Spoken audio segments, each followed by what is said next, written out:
বিশ্বের সবচেয়ে শক্তিশালী নৌবাহিনী আজ আতঙ্কের সাগরে ভাসছে। আমেরিকা ভেবেছিল তাদের পঞ্চম নৌবহর বা ফিফথ ফ্লিট দিয়ে তারা মধ্যপ্রাচ্য শাসন করবে, কিন্তু রাশিয়া ও ইরান মিলে তাদের সেই স্বপ্ন চুরমার করে দিল। ক্রেমলিন থেকে তেহরানে পৌঁছে গেছে রাশিয়ার সবচেয়ে উন্নত ও ভয়ঙ্কর অস্ত্র ওরেশনিক হাইপারসনিক মিসাইল। ইরানের পরিকল্পনা পরিষ্কার, পারস্য উপসাগর এবং লোহিত সাগরে ভাসমান আমেরিকার প্রতিটি জাহাজকে তারা সাগরের তলায় পাঠিয়ে দেবে। ইসরায়েল এবং আমেরিকার নৌশক্তি আজ এক মহাবিপর্যয়ের মুখে। রাশিয়ার এই মারণাস্ত্র হাতে পেয়ে ইরান এখন অপ্রতিরোধ্য। আমেরিকার গর্বের প্রতীক বিমানবাহী রণতরীগুলো এখন ইরানের মিসাইলের নিশানায় বন্দী, একটি ভাসমান কফিন ছাড়া আর কিছুই নয়। আজকের ভিডিওতে আমরা দেখব কিভাবে রাশিয়ার প্রযুক্তি এবং ইরানের সাহস মিলে আমেরিকার নৌবহরের কবর রচনা করছে। আমরা উন্মোচন করব ওরেশনিক মিসাইলের সেই বিধ্বংসী ক্ষমতার কথা, যা পেন্টাগনের ঘুম হারাম করে দিয়েছে। কিন্তু প্রশ্ন হল, কেন রাশিয়া তাদের সবচেয়ে গোপন এবং শক্তিশালী ওরেশনিক মিসাইল ইরানের হাতে তুলে দিল? এটি কি মধ্যপ্রাচ্যে আমেরিকার দাদাগিরি শেষ করার চূড়ান্ত পদক্ষেপ, নাকি পুতিনের প্রতিশোধ?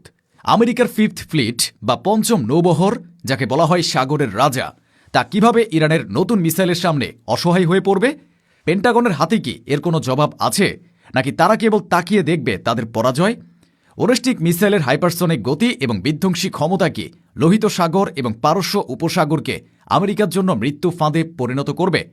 ইসরায়েলের নৌবাহিনী কি এর আঘাত থেকে বাঁচতে পারবে? ইসরায়েল এবং আমেরিকার যৌথ নৌশক্তি ধ্বংস করে ইরান কি মধ্যপ্রাচ্যের একচ্ছত্র অধিপতি হতে যাচ্ছে? এর নতুন সমীকরণে কি তৃতীয় বিশ্বযুদ্ধের দামামা পাচ্ছে? আমেরিকা কি এবার লেজ গুটিয়ে পালাবে? এই সব প্রশ্নের উত্তর জানতে এবং সাগরের বুকে চলা এই মহাকাব্যিক সংঘাতের প্রতিটি মুহূর্ত দেখতে ভিডিওটিতে একটি লাইক দিয়ে শেষ পর্যন্ত আমাদের সাথেই থাকুন। চলুন মিসাইলের গর্জনে কান পাতা যাক। ঘটনার সূত্রপাত হয় রাশিয়ার এক ঐতিহাসিক সিদ্ধান্তের মাধ্যমে। মস্কো ঘোষণা করেছে যে তারা ইরানকে তাদের মোস্ট অ্যাডভান্সড নেভাল আর্সেনাল বা সবচেয়ে উন্নত নৌ অস্ত্র সরবরাহ করবে। আর এই সরবরাহের তালিকায় শীর্ষে আছে ওরেশনিক মিসাইল। ওরেশনিক কোনো সাধারণ মিসাইল নয়, এটি রাশিয়ার নতুন প্রজন্মের হাইপারসনিক ব্যালিস্টিক মিসাইল। এটি শব্দের চেয়ে 10 গুণ দ্রুত গতিতে ছুটে চলতে পারে। এর বিশেষত্ব হল এটি বায়ুমণ্ডলের স্তর দিয়ে সাপের মতো এঁকে বেঁকে চলে যায়, যার ফলে কোনো রাডার এর গতিপথ বুঝতে পারে না। রাশিয়া কেন ইরানকে এই অস্ত্র দিল? কারণ ইউক্রেন যুদ্ধে আমেরিকা রাশিয়ার বিরুদ্ধে দাঁড়িয়েছে, তাই রাশিয়া এখন আমেরিকার শত্রুদের শক্তিশালী করছে। পুতিন জানে ইরানের হাতে এই মিসাইল থাকা মানে আমেরিকার ঘাড়ে নিঃশ্বাস ফেলা। আমেরিকার পঞ্চম নৌবহর বা ফিফথ ফ্লিট বাহরাইনে ঘাঁটি গেড়ে বসে আছে। এখান থেকে তারা পুরো মধ্যপ্রাচ্য, পারস্য উপসাগর এবং লোহিত সাগর নিয়ন্ত্রণ করে। তাদের কাজ হল তেলের প্রবাহ ঠিক রাখা এবং ইসরায়েলকে সুরক্ষা দেওয়া। কিন্তু এই বিশাল নৌবহর এখন ইরানের সহজ টার্গেটে পরিণত হয়েছে, কারণ বিমানবাহী রণতরীগুলো বিশাল আকারের হয় এবং এগুলো ধীরে চলে। ইরানের হাতে থাকা ওরেশনিক মিসাইল মাত্র কয়েক মিনিটের মধ্যেই এর রণতরীগুলোকে আঘাত হানতে সক্ষম। আমেরিকা এতদিন ভাবত তাদের এজিস মিসাইল ডিফেন্স সিস্টেম তাদের বাঁচাবে, কিন্তু রাশিয়ার এই নতুন মিসাইল এজিস সিস্টেমকেও বোকা বানাতে পারে। আমেরিকা বুঝতে পারছে তাদের সাগরের দুর্গ এখন বালির বাঁধের মতো ধসে পড়তে পারে। তবে আমেরিকার ফিফথ ফ্লিটের জন্য বিপদ শুধু আকাশ থেকে আসছে না, আসছে সাগরের বুক চিরেও। গোয়েন্দা সূত্র বলছে রাশিয়া ইরানকে শুধু ওরেশনিক মিসাইলই দেয়নি, তারা শিখিয়েছে এক অভিনব রণকৌশল, সোয়ার্মিং ড্রোন অ্যাটাক। ইরান এখন তাদের স্পিডবোট এবং উপকূলীয় ঘাঁটিগুলো থেকে হাজার হাজার ছোট আত্মঘাতী ড্রোন একসাথে উৎক্ষেপণ করার সক্ষমতা অর্জন করেছে। এই ড্রোনগুলো দেখতে পাখির ঝাঁকের মতো, কিন্তু এদের ধ্বংস ক্ষমতা বিশাল। আমেরিকার শক্তিশালী ইজিস সিস্টেম বড় মিসাইল আটকাতে পারলেও একসাথে হাজার হাজার ছোট ড্রোনের আক্রমণ ঠেকানো তাদের পক্ষে অসম্ভব। পেন্টাগনের সিমুলেশন বা কৃত্রিম যুদ্ধের ফলাফলে দেখা গেছে এই ড্রোন ঝড়ের কবলে পড়লে আমেরিকার বিমানবাহী রণতরীগুলো মাত্র 30 মিনিটের মধ্যে অচল হয়ে পড়বে। এর সাথে যুক্ত হয়েছে রাশিয়ার নৌবাহিনীর প্রত্যক্ষ অংশগ্রহণ। সম্প্রতি ভারত মহাসাগর এবং ওমান সাগরে রাশিয়া ও ইরানের যৌথ নৌমহড়া অনুষ্ঠিত হয়েছে। সেখানে রাশিয়ার নিউক্লিয়ার সাবমেরিনগুলো ইরানি নাবিকদের প্রশিক্ষণ দিয়েছে কিভাবে আমেরিকার সেনারা সোনার সিস্টেম ফাঁকি দিয়ে তাদের জাহাজের ঠিক নিচে পৌঁছে টর্পেডো হামলা চালানো যায়। সবচেয়ে চাঞ্চল্যকর তথ্য হল ইসরায়েলের একটি গোপন মিশন ব্যর্থ হওয়ার খবর। কিছুদিন আগে ইসরায়েল তাদের গর্বের ডলফিন ক্লাস সাবমেরিন পাঠিয়েছিল ইরানের উপকূলের কাছাকাছি নজরদারি চালানোর জন্য।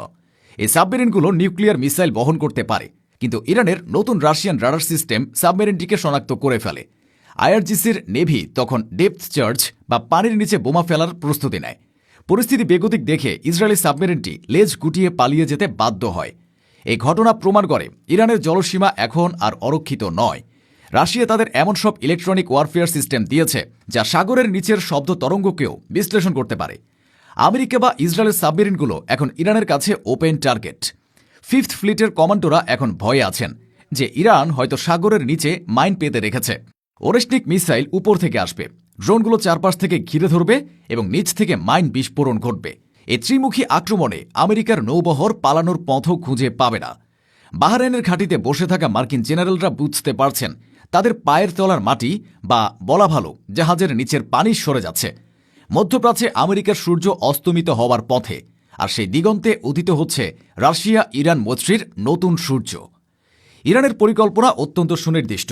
তারা চায় আমেরিকার নৌবহরকে ধ্বংস করে বা অচল করে দিয়ে মধ্যপ্রাচ্য থেকে তাদের বিতাড়িত করতে। ইরান জানে আমেরিকার শক্তি হল তাদের বিমানবাহী রণতরী। যদি একটি বিমানবাহী রণতরী ডুবিয়ে দেওয়া যায় তবে আমেরিকার মনোবল ভেঙে যাবে। তাই তারা ওরেশনিক মিসাইলগুলোকে উপকূলীয় গোপন ঘাঁটি এবং মাটির নিচে সাইলোতে মোতায়েন করেছে। শুধু তাই নয়, ইরান লোহিত সাগরেও তাদের প্রভাব বাড়াচ্ছে। ইয়েমেনের হুতিদের সাথে মিলে তারা বাবে মানদেব প্রণালী নিয়ন্ত্রণ করছে। আমেরিকা যদি ইরানে হামলা করার কথা ভাবে তবে ইরান একযোগে পারস্য উপসাগর এবং লোহিত সাগরে আমেরিকার জাহাজে হামলা চালাবে। এটি হবে আমেরিকার জন্য এক ডাবল ট্র্যাপ বা দ্বিমুখী ফাঁদ। ইরানের এই নতুন সক্ষমতা ইসরায়েলের জন্য এক বড় দুঃস্বপ্ন। আমেরিকা যদি সাগরে দুর্বল হয়ে পড়ে তবে ইসরায়েলকে কে বাঁচাবে? ইসরায়েলের নৌবাহিনী আমেরিকার ফিফথ ফ্লিটের উপর নির্ভরশীল। ইরান যদি সেই ফ্লিট ধ্বংস করে দেয় তবে ইসরায়েল সাগরে একা হয়ে পড়বে। ইরানের ওরেশনিক মিসাইল ইসরায়েলের হাইফা বা ইলাদ বন্দরেও আঘাত হানতে সক্ষম। ইসরায়েল এতদিন হামাস বা হিজবুল্লাহ রকেট নিয়ে চিন্তিত ছিল, কিন্তু এখন তাদের চিন্তা হাইপারসোনিক মিসাইল নিয়ে, যা আটকানোর কোনো প্রযুক্তি তাদের হাতে নেই। নেতানিয়াহু বুঝতে পারছেন তার আয়রন ডোম এই মিসাইলের সামনে নিতান্তই খেলনা। এই খবরে ওয়াশিংটনে তোলপাড় শুরু হয়েছে।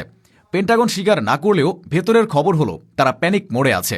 আমেরিকা তড়িঘড়ি করে তাদের মিসাইল ডিফেন্স সিস্টেম আপগ্রেড করার চেষ্টা করছে, কিন্তু তা সময় সাপেক্ষ। আমেরিকা এখন ইরানকে হুমকি দিচ্ছে, কিন্তু সেই হুমকিতে কাজ হচ্ছে না, কারণ ইরানের হাতে এখন রাশিয়ার ছাতা আছে। আমেরিকা যদি ইরানে হামলা করে তবে রাশিয়া চুপ থাকবে না। আমেরিকা বুঝতে পারছে তারা মধ্যপ্রাচ্যে এক নতুন বাস্তবতার মুখোমুখি, যেখানে তাদের ইচ্ছে মতো কিছুই হবে না। তাদের নৌবহর এখন আর ভয়ের কারণ নয়, বরং টার্গেট প্র্যাকটিসের বস্তু। ওরেশনিক মিসাইলটি রাশিয়ার প্রযুক্তির এক অনন্য নিদর্শন। এটি শুধু দ্রুতই নয়, এটি অত্যন্ত বুদ্ধিমান। এটি লক্ষ্যের দিকে যাওয়ার সময় বারবার নিজের গতিপথ পরিবর্তন করে। ফলে আমেরিকার অ্যান্টি মিসাইল সিস্টেমগুলো বুঝতেই পারে না যে এটি কোথায় আঘাত করবে।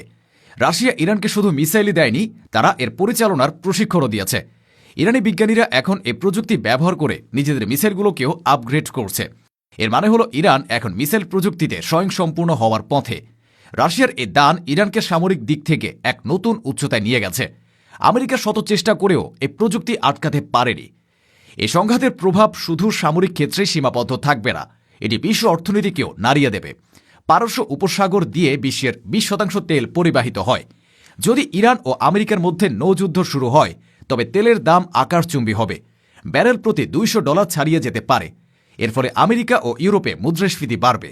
ইরান জানে তেলের বাজার হল পশ্চিমাদের দুর্বল জায়গা, তাই তারা সাগরে উত্তেজনা জিইয়ে রাখছে। আমেরিকা যদি বেশি বাড়াবাড়ি করে তবে ইরান তেলের লাইন কেটে দেবে। তখন পশ্চিমাদের গাড়ি আর চলবে না, কারখানা বন্ধ হয়ে যাবে। এই ঘটনা প্রমাণ করে রাশিয়া, ইরান এবং চীন মিলে এক শক্তিশালী অক্ষর তৈরি করেছে। তারা একে অপরকে সাহায্য করছে আমেরিকাকে হটানোর জন্য। রাশিয়া দিচ্ছে মিসাইল, চীন দিচ্ছে ড্রোন প্রযুক্তি এবং ইরান দিচ্ছে সাহসিকতা। এই তিনের সমন্বয়ে আমেরিকা এখন কোণঠাসা। তারা বুঝতে পারছে তাদের এক মেরু বিশ্বের দিন শেষ। মধ্যপ্রাচ্য এখন আর আমেরিকার কলোনি নয়, এখানে এখন নতুন শক্তির উত্থান হয়েছে। রাশিয়ার ওরেশনিক মিসাইল সেই নতুন শক্তিরই প্রতীক। প্রিয় দর্শক, আমেরিকার নৌবহর হয়তো সাগরে ভাসছে, কিন্তু তাদের সময় শেষ হয়ে এসেছে। ওরেশনিক মিসাইল যখন আকাশ চিরে নামবে তখন ফিফথ ফ্লিটের অহংকার সাগরের অতলে হারিয়ে যাবে। রাশিয়া এবং ইরান আজ একাট্টা, আর তাদের সামনে আমেরিকা এক ডুবন্ত জাহাজ। সাগরের ঢেউ আজ নতুন গান গাইছে, সাম্রাজ্যবাদের পতনের গান। আপনারা কি মনে করেন, ইরানের এই পরিকল্পনা কি সফল হবে? আমেরিকার কি উচিত মধ্যপ্রাচ্য থেকে তাদের নৌবহর সরিয়ে নেওয়া? কমেন্টে আপনাদের মূল্যবান মতামত জানান। ভিডিওটি ভালো লাগলে লাইক দিন এবং শেয়ার করে বিশ্বকে জানিয়ে দিন নতুন সমীকরণের কথা। দেখা হবে পরবর্তী ভিডিওতে। ধন্যবাদ।